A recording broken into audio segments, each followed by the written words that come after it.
Hello guys, luto tayo ng ulam natin. Painit ang kawali. Margarine and olive oil. Turuan ko kayo kung paano magluto ng senior cut na adobo para madali siyang maluto. Tinry ko na yung mga sangkay, pati ang baboy. Sibuyas na puti.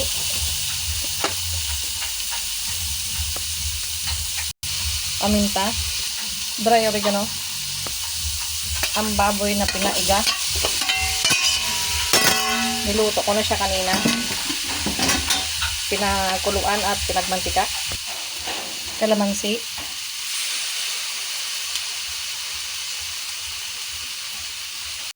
Yan lahat ang nalagay ko. Tubig. Oyster sauce para lumapot ng konti ang ating adobo. Soy sauce. Tansyahan lang guys.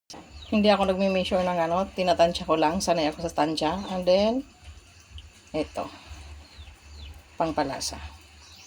Ang ating original liquid seasoning. Hindi siya sponsor, pero sinasabi ko lang. Pakuluan muna natin guys, at takpan. Ilagay na natin ang eggplant.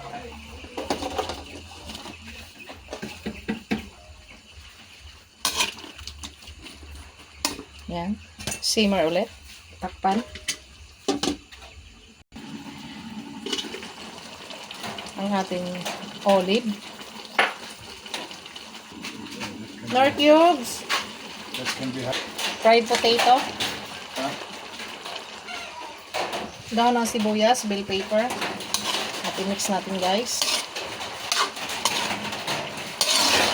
This is my adobo special. Taste. Yummy. It's perfect. Ito yung adobo na paborito ni Christian, ng aking asawang puti. So, luto na guys. Thank you for watching. Please follow, like, and share, and subscribe my channel. And then, ito ang aking special adobo. Ala Lizelle. So, kung gusto nyong ma-achieve ito, sundin nyo lang ang recipe ko. Shoutout sa aking mga followers and Merry Christmas everyone. I love you all. Thank you for watching. God bless you all. Bye-bye.